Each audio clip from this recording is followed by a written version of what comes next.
Bab 3578. Kesalahpahaman besar. Erikin tertegun sejenak ketika melihat sikapnya ini. Apa yang terjadi? Dia datang kemari karena ingin menanyakan sesuatu, tapi apa-apaan sikapnya ini? Kenapa dia malah berlari secepat itu?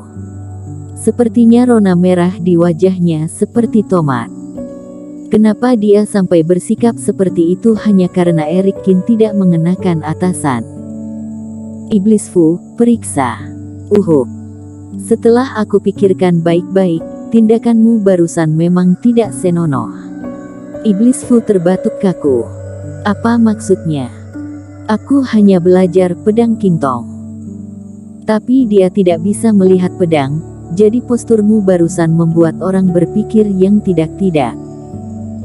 Erikin tercengang, menundukkan kepalanya, melihat tangan yang memegang pedang, bergerak ke atas dan ke bawah. Kemudian Erikin mengerti dalam sekejap. Wajahnya membeku tidak bisa dijelaskan, bahkan dia hampir muntah.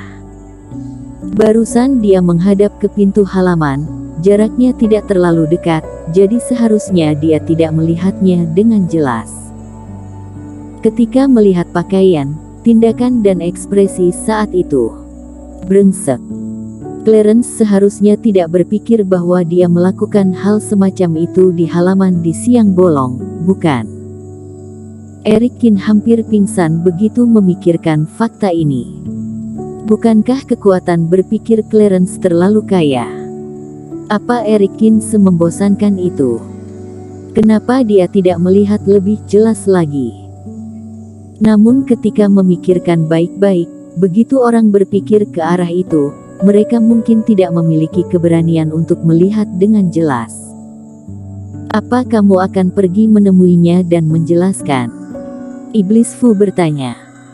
Lupakan saja, aku akan menjelaskannya nanti ketika aku punya kesempatan. Erikin menggelengkan kepalanya tidak berdaya. Sekarang sudah seperti ini. Jadi situasi di antara keduanya sangat memalukan. Sedangkan yang ingin diketahui Clarence adalah hati iblis dari burung roh, yang melibatkan kematian ibunya. Jika Erikin menjelaskannya, itu akan dengan mudah membangkitkan rasa sakit Clarence. Lebih baik pura-pura tidak tahu saja. Namun kesalahpahaman ini terlalu kebetulan. Erikin membungkus pedang Qingtong dengan Sky Eater dan itu terjadi ketika dia sedang mencari lokasi kerohanian. Untungnya, Sky Eater memblokir jangkauan kerohanian. Erikin juga sudah mengetahuinya dengan jelas. Dipastikan jika teknik ini digunakan dengan baik, dapat memainkan peran besar. Selanjutnya Erikin meletakkan pedang Qingtong di tangannya dan kembali ke ruang memurnikan obat. Erikin terus memulihkan tubuhnya sambil menggunakan aliran waktu. Pada saat yang sama dia juga mengedarkan Sky Eater ke seluruh tubuhnya untuk mempercepat penyembuhan. Pada saat yang sama, dia juga tidak lupa menggunakan awan hitam batu mutiara yang dibeli oleh Ready Long untuk memadatkan kembali teknik tanpa nama untuk melengkapi benih tiada taraf.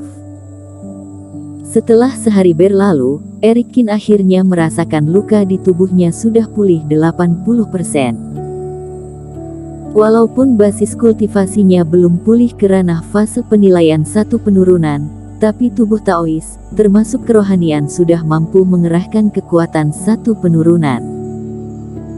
Sedangkan mengenai kitab surga, dia juga telah berhasil menyempurnakan teknik 3 tubuh emas mendalam, hanya dia belum sempat melatihnya. Sudah hampir waktunya untuk bertemu dengan yang lainnya. Aku akan mencari tahu apakah mereka bisa menemukan cara untuk memecahkan kabut racun atau tidak. Menghitung waktu, Erikin mengeluarkan token dan berencana untuk menghubungi Tracer Taois. Jika orang ini tidak dapat menemukan solusi selama 3 atau 4 hari, maka dia hanya bisa mencoba dengan enggan. Pada saat ini, bumi tiba-tiba sedikit bergetar. Formasi cahaya bulan di bawah kaki dan pola formasi berkedip tanpa sadar.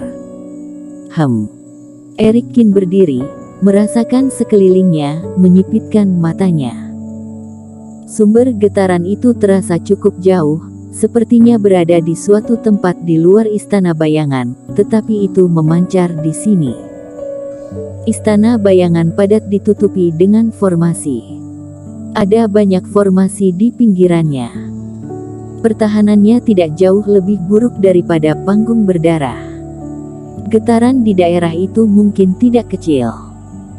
Segera setelah itu, ada derap langkah kaki yang terdengar di halaman, kemudian ketukan di pintu pun terdengar setelahnya. "Tuan Cheng, apakah kamu di halaman?"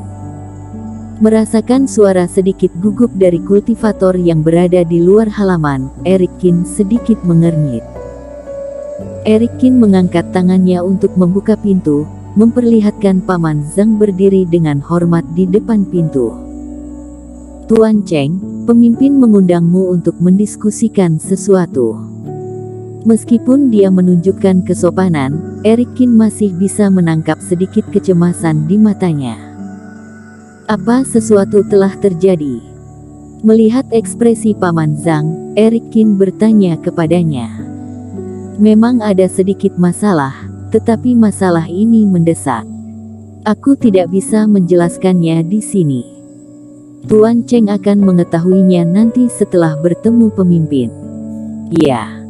Apa pemimpin memang ingin mencariku, atau dia ingin mencariku dan teman seiman?" "Mengenai teman itu, kami juga mengirim seseorang untuk mengundangnya." 2R. Sebelum Paman Zhang selesai berbicara, bumi bergetar lagi. Kali ini getaran berada di arah yang sama, itu jelas lebih dekat dan lebih dinamis dari sebelumnya. "Paman Zhang, jujur saja, apakah itu terkait dengan panggung berdarah?"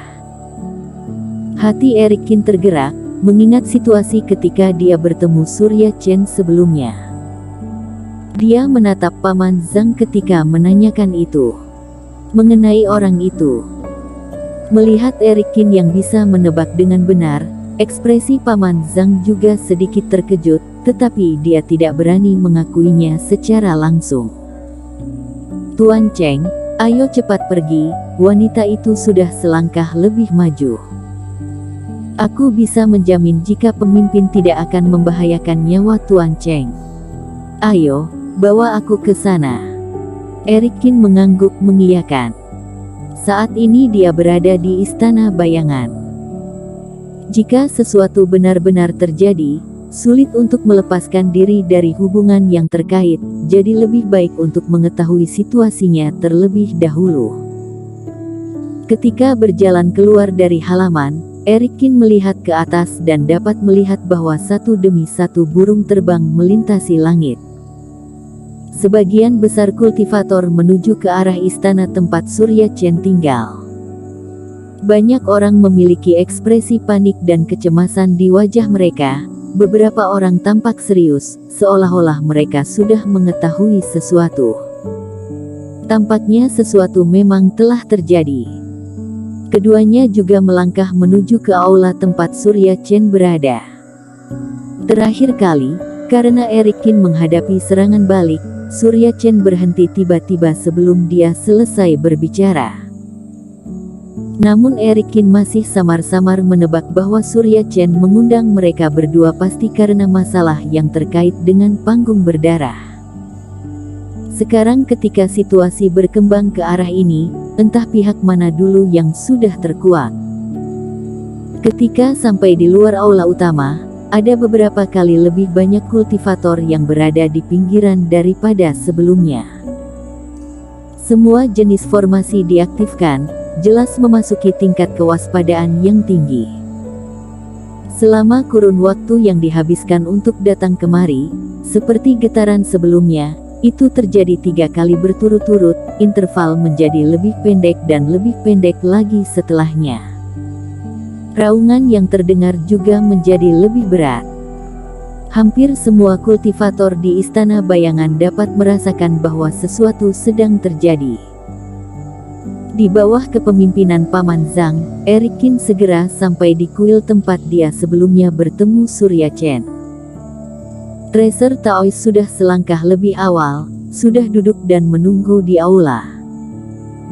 Adapun Clarence, dia juga berada di aula utama, ada beberapa kultivator duduk atau berdiri di sampingnya. Melihat Erikin, pipi Clarence masih memancarkan rona merah yang aneh. Jelas dia tidak melupakan apa yang terjadi kemarin.